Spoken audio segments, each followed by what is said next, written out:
Unless you're living under a rock, the past 2 years has been described as a high interest rate environment. What does that mean? Well, when you put money in the bank, the interest you get is pretty high. That's the fun part.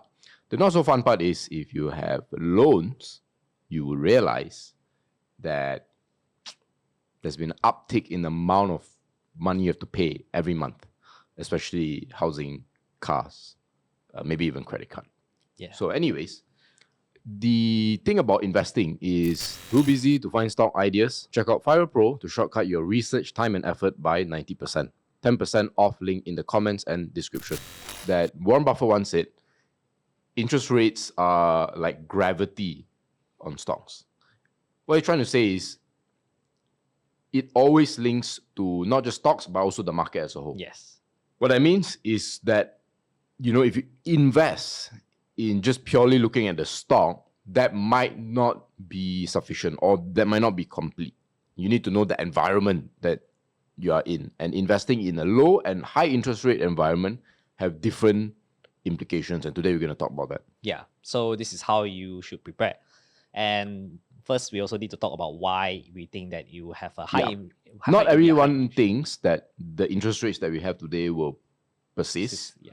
But we will give our thoughts on why I think it will continue. Yeah. So obviously, the main key reason is the trade war between the two largest economy in the world, US and China. And not only US and China, but also Europe versus China, and also Canada versus China right now. But yeah, so there's a lot of like deglobalization that is happening at the moment. So all of these will kind of like create a high inflation rate environment, especially for the US, and potentially a high interest rate. So yeah, you can see that at the moment is quite high for the time being. The Fed has been trying their best to reduce interest rate as much as possible, and also they want to curb inflation. But with Trump's election coming in, we don't know. Probably the 2025 or even 2026, we may see that interest rate to either stay muted at this high, or maybe it will go up as a result because of deglobalization. But let's just assume that it does go up, right? What would it impact Malaysia? So you need to know that we are still an exporting country, and I'll say 3 of the main countries that we are exporting to are Singapore, China, and the US.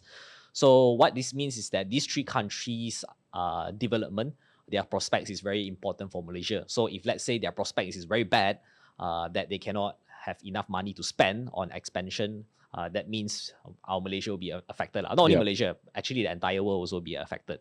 And you can see that our main key sectors that we are exporting to is actually the IC, which is your E&E sectors, your electronic sectors. So yeah, so you need to know that the US and China, if let's say their economy is not doing well, we also will not do well.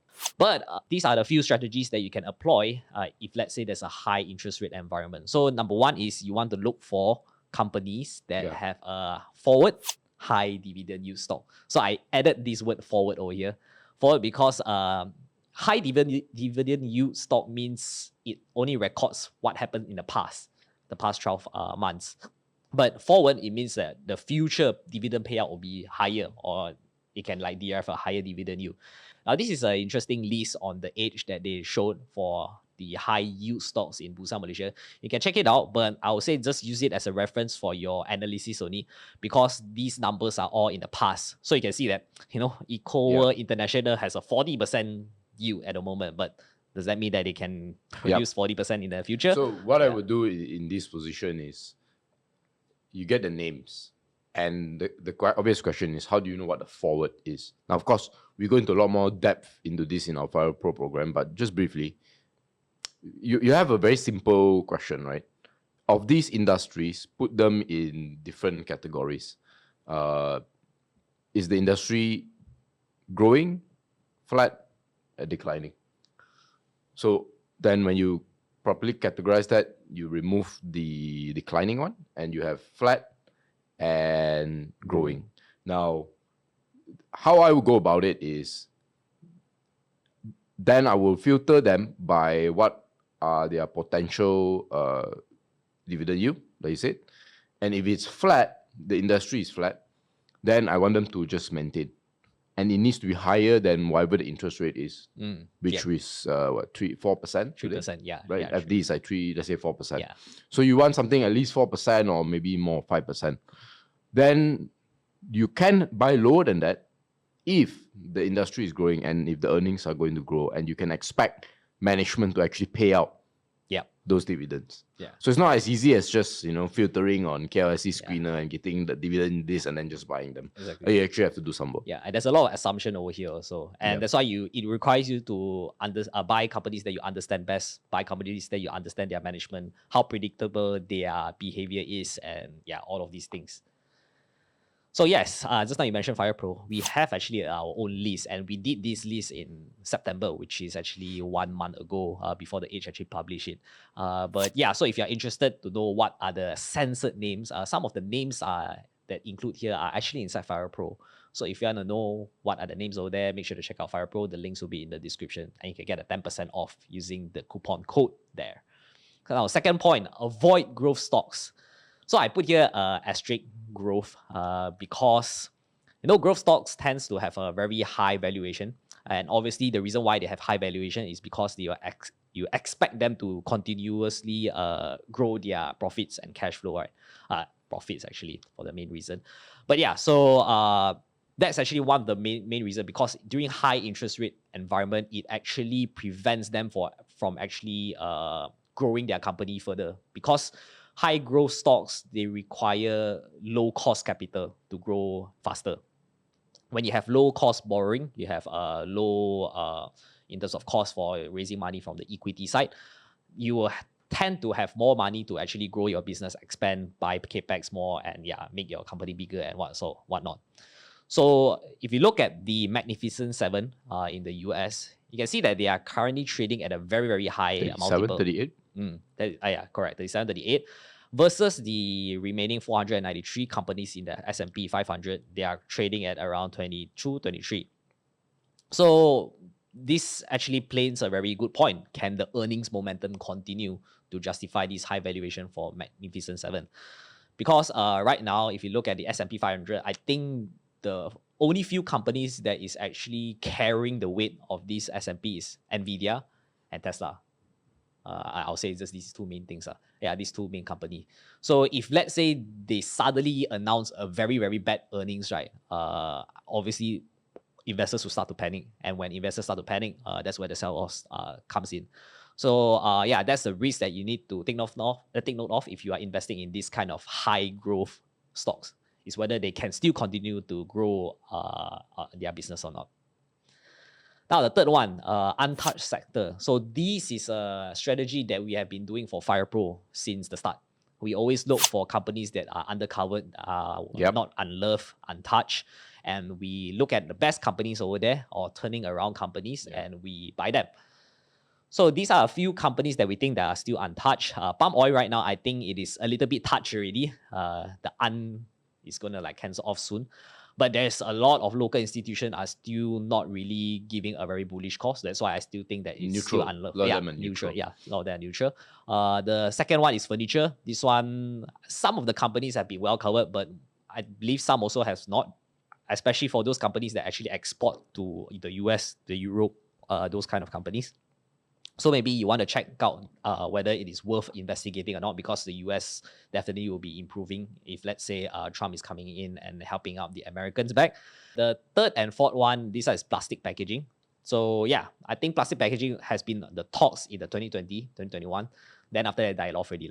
Like nobody talk about them. So when the oil price start to reduce, probably I think that will be a good time to actually take a look at plastic packaging players, and especially see whether their products are still in demand or not. Now, the last one is chemical. Also have to do with oil prices. You can see that some of the companies, large companies that was touted as a blue chip stock, like your Petronas Chemical, Petronas Dagangan, all those kind of companies are actually dropping down. And I think Petronas Chemical is at its COVID level that during that time that it crashed, and maybe even lower a little bit. Right now, the mood is showing that it's very, very gloomy. They have getting hampered by competition, and also average selling prices are dropping. But usually those are the times where you can actually get a better valuation, or even better value for the company. So yeah, those sectors, I believe, if you want to find a discounted pricing, you may want to check out those untouched sectors. Too busy to find stock ideas? Check out Fire Pro to shortcut your research time and effort by 90%. 10% off link in the comments and description. Now, the last one, obviously, this one is a very simple one. It's just cash.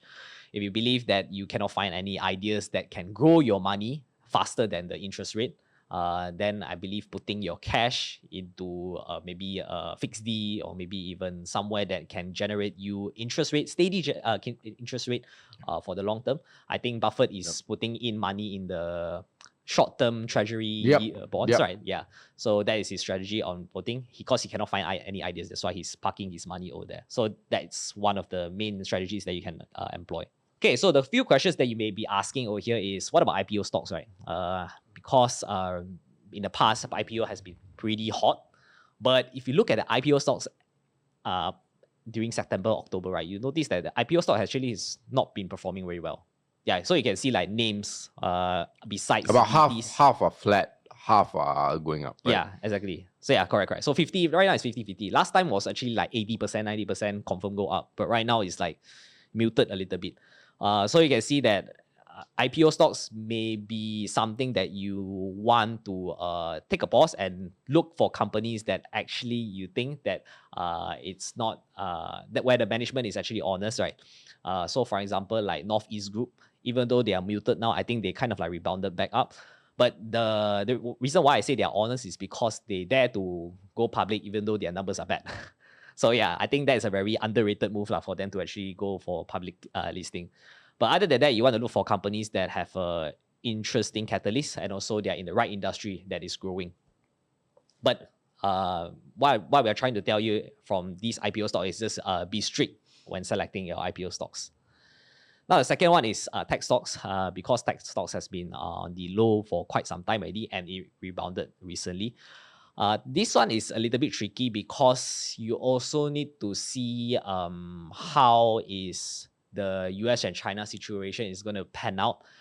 Whether the China plus one, definitely we will benefit from China plus one, but at the end of the day, we are still going to be exporting those high value added, E&E stuff to the US.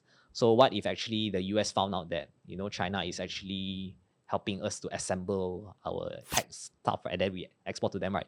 Probably there will be a tariff, right? So yeah, there's a lot of like uncertainty going around tech stocks, but definitely valuation, definitely looks better than it was before, but I still think that there's still some premium to it. And probably you want to look for tech stocks that is actually in the higher value chain rather than the back end value chain, because the front end one will definitely be benefiting from your TSMC, from your Nvidia and whatnot. So yeah, take a look at those kind of like tech companies, or maybe even Gtronic or Cape EMS, because it has been beaten down, right? I mean, it's very rare to see like tech stocks trading below like 10 times PE. So yeah, I think right now they're facing a very, very major issue, but if they can turn things around, it'll be quite interesting. Now, the third one is sell everything, because you think that the market is going to crash, right? Because of high interest rate. I mean, you might be right. Yeah. I happen to think that, the next 2 years, the returns won't be as good as the past 2 years, right? But the thing is, beyond the 2 years, right? Even if it's down, are you able to buy at the bottom? Yep, exactly. So yeah, this is an interesting table for you to see the cost of timing the market.